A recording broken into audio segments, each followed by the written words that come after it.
Isu kalimah Allah merupakan isu yang sangat sensitif. Ia melibatkan akidah umat Islam, bukan perkara yang remeh-temeh. Apa kata mahasiswa? Sama-sama kita dengarkan Syura Rakyat Kepedulian Bersama. Bagi pandangan saya, secara peribadi bagi saya,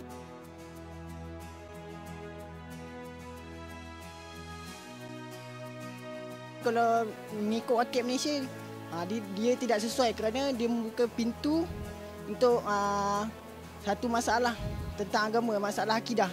Benda ni kalimah Allah adalah kalimah suci yang semestinya hak orang Islam. Mengapa kita hendak bertolak ansur dengan orang yang bukan Islam? Pada hakikatnya dia orang memang nak mengkafirkan kita secara zahirnya. Untuk melihatkan kepada kemaslahatan ataupun wakil kita di bumi Malaysia, saya tidak bersetujulah bahawa sesungguhnya orang bukan Islam ingin menggunakan kalimah Allah dalam agama mereka. Ini melihatkan kepada wakil ataupun kemaslahatan kita di bumi Malaysia. Tapi bila kita dengar, kita baca dan lihat apa yang media massa cakap, kita nampak yang di sebalik itu ada agenda Kristianisasi. Secara totalnya saya memang amat tidak bersetuju dengan penggunaan kalimah Allah dalam kitab Bible kerana untuk kemaslahatan akan datang.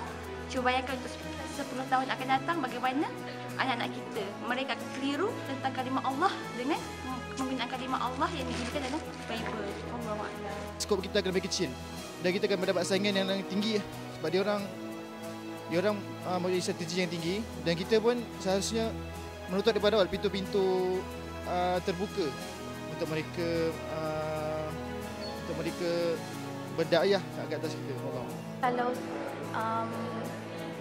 penggunaan Allah dalam kitab Bible dipersetujui, maka dakwah dari pihak Kristian akan memandang Islam bersetuju dengan gerak-geri mereka dan membuatkan mereka mula terus merancang next step untuk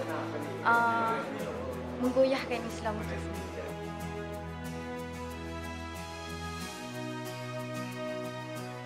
Perkara ini tidak harus dipolitikkan kerana ia berkaitan dengan akidah. Kita tidak wajar melihat isu kalimah Allah ini dari perspektif politik kerana isu ini adalah isu akidah dan ia mengatasi isu politik. Ancaman-ancaman yang datang hasil daripada penyalahgunaan kemuliaan nama Allah ini telah disalahertikan oleh orang-orang politik yang berkepentingan politik untuk tujuan politik masing-masing.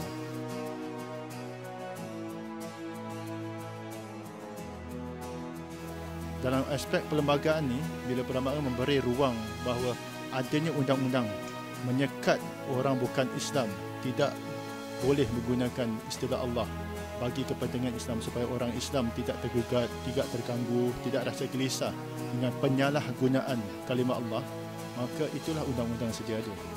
Dan kita tahu dalam Malaysia pun selain pada perlembagaan, kami ada undang-undang Enactment Akta Kawalan Anti-Propagation Law dan selanjutnya kita ada fatwa kebangsaan mengatakan tidak boleh digunakan supaya tiada penyelewengan dan adanya negeri-negeri yang menggunakan fatwa sedemikian.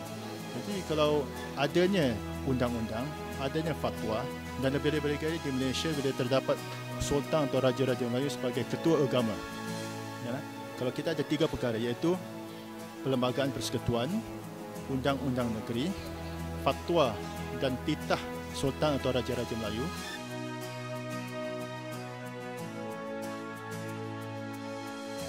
Mereka yang membenarkan atau menganjurkan bahawa kalimah Allah boleh digunakan oleh orang Islam, iaitu akan menyebabkan penyalahgunaan istilah Allah, mereka sebetulnya secara tidak langsung atau secara langsung, satu, tidak menghormati undang-undang. Mereka melanggar undang-undang. Kedua, mereka tidak menghormati institut fatwa. Di mana fatwa mengeluarkan satu fatwa supaya perkara-perkara yang bukan qat'i, ya.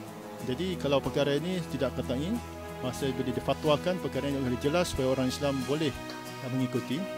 Dan ketiga, sekiranya kalau ada titah sultan mengatakan sedemikian, kita sebetulnya tidak menghormati institusi raja-raja. So secara langsung mereka yang membenarkan atau mereka yang menganjurkan penggunaan istilah Allah secara langsung atau tidak langsung, menganjurkan kita tidak menghormati undang-undang, kedua tidak menghormati fatwa, dan ketiga tidak menghormati titah sultan.